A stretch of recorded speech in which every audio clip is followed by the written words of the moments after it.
नमस्कार, स्वागत है आपका न्यूज टाइम्स के इस बुलेटिन में। मैं हूं अमिता और आइए सबसे पहले नजर डालते हैं आज के मुख्य समाचारों पर। एक समुदाय विशेष के युवकों ने की निको पार्क में तोड़फोड़।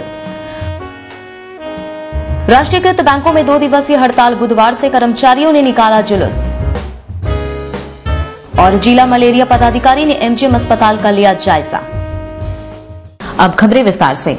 एक समुदाय विशेष के कुछ लोगों ने आज निको पार्क में उत्पात मचाते हुए पार्क के सारे सामानों को तहस नहस कर दिया। उनके द्वारा पार्क की महिला मैनेजर के साथ बदसलूकी की गई तथा वहां तैनात सुरक्षा गार्डों और कर्मचारियों पर हमले किए गए। इस घटना के बाद पार्क की सुरक्षा बढ़ा दी गई है। घटना दोपहर बाद की है। ईद के मौके पर पार्क प्रबंधन द्वारा स्कूली बच्चों को टिकट में रियायत दिए जाने के कारण निको पार्क में युवकों की काफी भीड़ जमा हो गई। इस दौरान फोटो खिंचाने को लेकर 2 युवक आपस में भिड़ गए। मारपीट में एक युवक का सिर फट गया। इसी बात को लेकर युवकों का 2 गुट भिड़ गया। वहां तैनात सुरक्षा गार्डों और कर्मचारियों ने बीच बचाव कर मामले को शांत कराने की कोशिश की। इस दौरान वहां पहुंची पुलिस को देख ये युवक भागने लगे। भागने के क्रम में इन युवकों ने मैनेजर कक्ष में तोड़फोड़ करते हुए कंप्यूटर, प्रिंटर और सारे कागजातों को नष्ट कर दिया।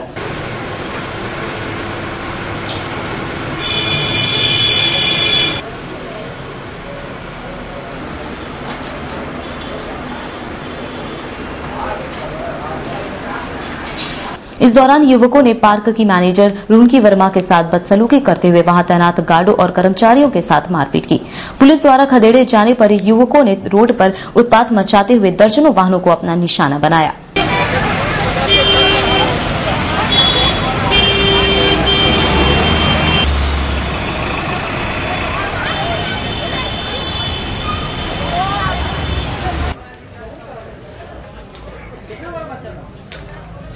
दादी के लड़का है ना, पुलिस इज इनएक्टिव। वहाँ सोया है, कंडीशन में है। फिनिशिंग उठने का ताकत नहीं है। वो चेक कर लिया, वो चेक। अभी तो फूट ला के कितना दूर मेरे को मार देता, इतना बड़ा इनका काउंटर खोल के घुस गया। मैडम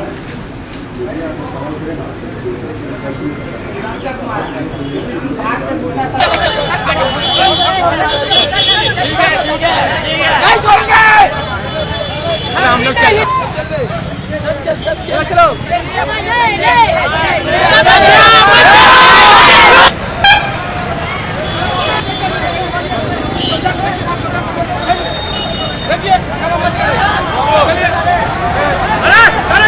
मैनेजर रुनकी वर्मा ने घटना के बारे में जानकारी देते हुए कहा कि उत्पाती युवक ने पार्क में तोड़फोड़ करते हुए कर्मचारियों के साथ मारपीट की। सबसे ज्यादा उन लोग ने पूरा आकर के ऑफिस को पूरा तहस नहस कर दिया। हमारा पूरा कंप्यूटर तोड़ दिया है, प्रिंटर तोड़ दिए हैं। यहाँ से पैसे का नुकसान ना देखिए आप, हमारा ऑफिस जाके देखिए, पूरा सब चीज पूरा तहस नहस, डॉक्यूमेंट सब थे, सबको तहस नहस कर दिया है। मालूम तो नहीं बट केस कर दिया।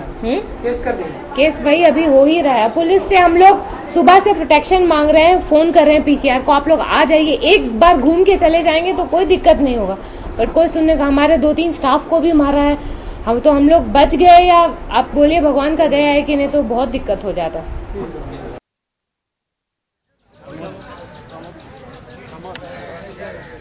सूचना मिलते ही एसएसपी अखिलेश झा ने निको पार्क का जायजा लिया। उन्होंने घटना के बारे में जानकारी देते हुए कहा कि घटना को अंजाम एक समुदाय विशेष के युवकों ने दिया है। उत्पाती युवकों की पहचान कर उनके विरुद्ध कानून संगत कार्रवाई की जाएगी।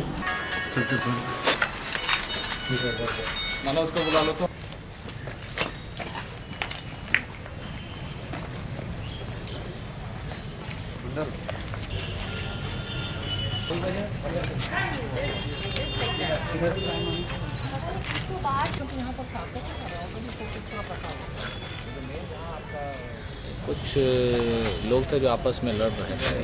एक ही समुदाय के लोग थे जो जुबली पार्क में अंदर में आपस में लड़ रहे थे। बच्चे लोग थे, तो बच्चे लोगों को लड़ाई को शांत कर करके पुलिस द्वारा हटाया गया। तो उसी में से कुछ बच्चे लोग वहाँ से उठ करके आकर के यहाँ पर तोड़फोड़ किए हैं। काफ़ी आप देखे होंगे फोटोग्राफ्स में भी टीनेजर्स हैं, 10-12 साल, 12 साल, 14 साल, 15 साल के लड़के लोग। तो उन्होंने यहाँ पे तोड़फोड़ किया। हम लोग कांड अंकित करके प्रयास करेंगे पहले आइडेंटिफाई करने का कि वो कौन बच्चे लोग हैं, फिर उस पर जो भी वैधानिक संभव कार्रवाई होगी। रोड पर पूरा तोड़ते हुए सर? हाँ, तो वही लोग थे तो एक जगह आपस में लड़ाई किया, एक ही समुदाय के थे, आपस में उन्होंने लड़ाई किया। उसके बाद जब पुलिस ने उनको हटाया, मतलब पुलिस को हल्का बल प्रयोग करके हटाना पड़ा, तो दोनों को जब हटाया तो वहाँ से वो भागने के क्रम में यहाँ पे तोड़फोड़ किया, और जब यहाँ पर उन पर बल प्रयोग किया गया तो भागने के क्रम में उन्होंने रोड पर भी कुछ एक दो गाड़ियों को तोड़ा। केंद्र सरकार के प्रस्तावित बैंकिंग संशोधन बिल के खिलाफ एवं विभिन्न मांगों को लेकर देश के सभी राष्ट्रीयकृत बैंक 22 एवं 23 अगस्त को हड़ताल पर रहेंगे। इस हड़ताल में जमशेदपुर के बैंक कर्मचारी भी शामिल रहेंगे। हड़ताल के समर्थन में शहर के बैंक कर्मचारियों ने मंगलवार शाम बिष्टुपुर क्षेत्र में जुलूस निकाला। United forum of bank unions के बैनर तले निकाले गए जुलूस में शामिल कर्मचारी केंद्र की यूपीए सरकार के खिलाफ नारे लगा रहे थे।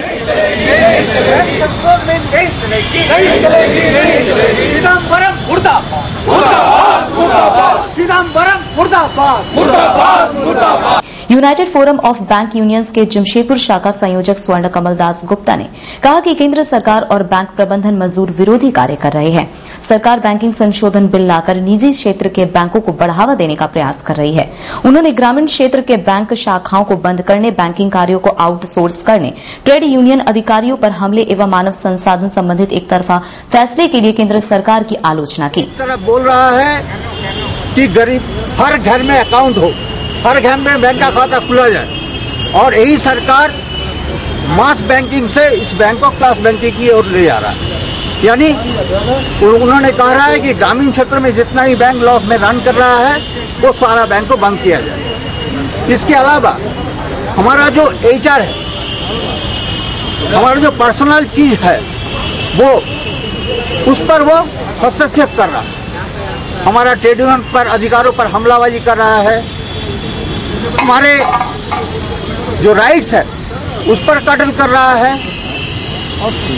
और सबसे बड़ा चीज बैंकिंग व्यवस्था जो सुरक्षा का दृष्टि से सबसे महत्वपूर्ण है, उस बैंकिंग व्यवस्था को इसने बर्बाद करने जा रही है आउटसोर्सिंग करके। क्या मांग कर रहे हैं आप लोग? हम लोग मांग कर रहे हैं सब बंद होए। और सरकार एक ही मिसाल है कि हिंदुस्तान में सारा देश की आर्थिक व्यवस्था जब बर्बाद हो चुकी, एक हिंदुस्तान ऐसा एक मिसाल है जहां पर ये बैंकिंग। अपना नाम बता दीजिए। जिला मलेरिया पदाधिकारी डॉक्टर LBP सिंह ने मलेरिया और डायरिया के रोगियों की बढ़ती संख्या को देखते हुए MGM अस्पताल का जायजा लिया। इस दौरान उन्होंने वहां के डॉक्टरों से मिलकर रोगियों और दवा की स्थिति के बारे में जानकारी ली। डॉक्टर LBP सिंह ने कहा कि बरसात के मौसम में डायरिया, मलेरिया और मौसमी बीमारियों का प्रकोप बढ़ता है। इसी के लिहाज से वे आज अस्पताल का जायजा लेने आए हैं। उन्होंने स्वीकार किया कि MGM अस्पताल में डायरिया और मलेरिया रोगियों को दी जाने वाली दवाइयां फिलहाल उपलब्ध नहीं है। डायरिया और अभी जो मौसमी बीमारी है उसको देखने के लिए कि अभी क्या पोजीशन है, किसको क्या दिक्कत हो रहा है। यहाँ हम लोग तो कोऑर्डिनेट करते हैं ना, तो डिस्ट्रिक्ट का कोऑर्डिनेशन में हमारा MGM भी आता है जो गवर्नमेंट से रिलेटेड है, क्योंकि 3 जिला चाईबासा, सरायकेला, जमशेदपुर, पूर्वी सिंहभूम, तीनों का रेफरल यूनिट है MGM। तो यहाँ तो हमको हमेशा MPW आता है, डेली के डेली रिपोर्ट लेके जाता है। हम लोग इससे पूरा जुड़े हुए हैं। तो यहाँ देखना था कि हमारे पास जो दवाई है वो इन लोगों को ज़रूरत है तो हम लोग अवेलेबल करा देंगे। MGM में तो दवाई जो ये लोग चलाता है वो दवाई अभी नहीं है, दवा नहीं है। 3-4 मरीजों की भी मौत हो। अखिल भारतीय जनता पार्टी ने राज्य सरकार द्वारा झारखंड आंदोलनकारियों के समानांतर वनांचल आंदोलनकारियों को चिन्हित करने संबंधित जारी किए गए आदेश को वापस लेने की मांग की है। इस संबंध में अपर गृह सचिव के नाम DC को एक ज्ञापन सौंपा गया है। पार्टी के कोषाध्यक्ष फागू बास्के ने कहा कि राज्य सरकार द्वारा झारखंड आंदोलनकारियों को चिन्हित करने संबंधित जारी किया गया फॉर्मेट गलत है। इस फॉर्मेट को अविलंब वापस लिया जाना चाहिए और आंदोलनकारियों की पहचान में पारदर्शिता बरती जानी चाहिए। का नाम हटाना होगा। हम लोग आया है ये जो सरकार फॉर्मेट निकाला है आंदोलनकारियों को सम्मान देने के लिए, उसको हम लोग विरोध करते हैं। इसलिए हम लोग विरोध करते हैं वो जो फॉर्मेट निकाला है जल्दबाजी में, और जो सम्मान देने का बात है, सरकार का कहना है कि जो जेल गया है, जिसका केस हुआ है, वही आंदोलनकारी नहीं होता है। हम लोग सीधी कार्रवाई तो भी किया है, हम लोग घेराव किया है, प्रदर्शन किया है। हम लोग जनतांत्रिक ढंग से हमेशा हम लोग झारखंड कौन पार्टी से हुआ आप लोग? हम लोग अखिल भारतीय झारखंड पार्टी। झारखंड छात्र मोर्चा ने पिछले वर्ष बीएड नामांकन में हुई धांधली की जांच कराने की राज्य सरकार से मांग की है। इस संबंध में मोर्चा ने मुख्यमंत्री के नाम डीसी को एक ज्ञापन सौंपा है। मोर्चा के पवन सिंह ने कहा कि पिछले वर्ष कोल्हान विश्वविद्यालय से संबद्ध विभिन्न कॉलेजों में बीएड नामांकन में बड़े पैमाने पर धांधली हुई है, जबकि जांच सिर्फ बहरागोड़ा कॉलेज की हो रही है। उन्होंने अन्य कॉलेजों की भी जांच कराने की मांग की है। 2011-12 सत्र में बीएड में धांधली हुआ है। सारे कोल्हान विश्वविद्यालय के अंतर्गत सारे बीएड कॉलेजेस में सिर्फ बहरागोड़ा कॉलेज में ही मुख्यमंत्री जी के आदेश पर जांच हो रही है। बाकी सारे कॉलेजों को जांच के दायरे के बाहर रखा गया है। तो हम लोग डीसी के माध्यम से हम लोग मुख्यमंत्री जी को लेटर लिख रहे हैं, जिसमें ये हम लोग उनसे रिक्वेस्ट कर रहे हैं कि बीएड मामला जहाँ जहाँ हुआ उसकी जांच कराई जाए निगरानी के द्वारा। इसके साथ ही साथ कोल्हान विश्वविद्यालय के द्वारा 2 कमरे में चलने वाले कॉलेजेस को संबद्धता प्रदान कर दी गई है, जो कि नियम का खुलेआम उल्लंघन है। इस संदर्भ में भी हम लोग मुख्यमंत्री जी को एक आवेदन भेज रहे हैं। गुरु ग्रंथ साहिब के पहले प्रकाश दिवस पर 1 और 2 सितंबर को सोनारी गुरुद्वारा में कई कार्यक्रम आयोजित किए जाएंगे। यह जानकारी सोनारी गुरुद्वारा के प्रधान गुरुदयाल सिंह ने आज पत्रकारों को दी। उन्होंने बताया कि गुरु ग्रंथ साहिब के प्रकाश दिवस के उपलक्ष्य में अखंड पाठ, कीर्तन दरबार, कबीर दरबार, लंगर जैसे कार्यक्रम आयोजित किए जाएंगे। इस मौके पर गुरुद्वारा को आकर्षक ढंग से सजाया जाएगा।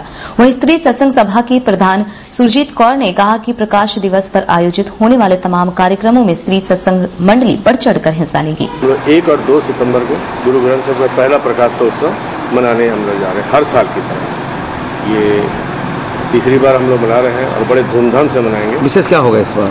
विशेष हम लोग बाहर से कीर्तनी जत्था आया हुआ है, संत आ रहे हैं लुधियाना से, रंजीत सिंह जी और भूपिंदर सिंह अमृतसर, एवं कवि आ रहे हैं, जिसमें रजपाल सिंह पंजाब के रफ़ी बोलते हैं, चैन सिंह चक्रवर्ती पंजाब एवं चरण सिंह चरण दिल्ली।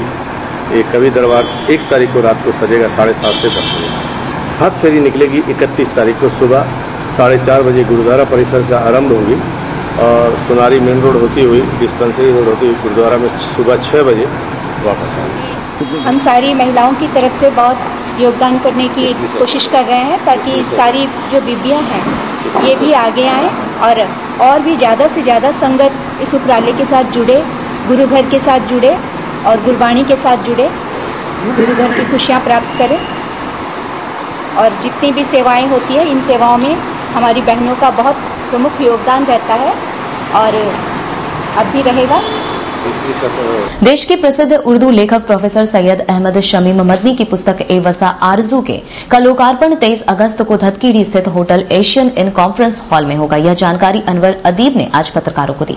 इस मौके पर अंजुमन तरक्की ए उर्दू के अध्यक्ष SRA रिजवी, छब्बन, असलम बद्र एवं अन्य लोग भी मौजूद थे। अनवर अदीब ने प्रोफेसर सैयद अहमद शमीम के जीवन कृत्यों पर प्रकाश डालते हुए कहा कि पुस्तक के लोकार्पण समारोह में रांची विश्वविद्यालय उर्दू विभाग के पूर्व अध्यक्ष doctor Ahmad Sajjad, professor Ahmad Badr, professor Rizwan Basti सहित कई प्रबुद्ध लोग उपस्थित रहेंगे।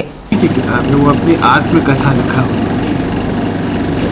उस किताब का टाइटल है ए बसा के आरज़ू, उर्दू में है किताब। अभी तक उनकी ज़िंदगी में जो कुछ हुआ उन्होंने उस किताब पर में लिखा है। वो प्रोफेसर थे, प्रोफेसर रहे, फिर उसके बाद जब प्रोफेसरी छोड़ दी तो इंस्टीट्यूशन बनाया, इंस्टीट्यूशन में रहे, अभी भी इंस्टीट्यूशन से जुड़े हैं, कॉलेज से, स्कूल से। टेक्निकल कॉलेज बनाया, जमशेदपुर में पहली बार पॉलिटेक्निक बना। कब रिलीज़ कर रहे हैं इस किताब को? 23 तारीख को रिलीज़ किया जा रहा है इसी हॉल में, एशियन हॉल में 23 तारीख को रिलीज़ किया जा रहा है। किनके हाथों? ये प्रोफेसर अहमद सज्जाद जो उर्दू के हेड ऑफ डिपार्टमेंट थे रांची यूनिवर्सिटी के, वो आ रहे हैं, उनके हाथों से किताब रिलीज़ हुई।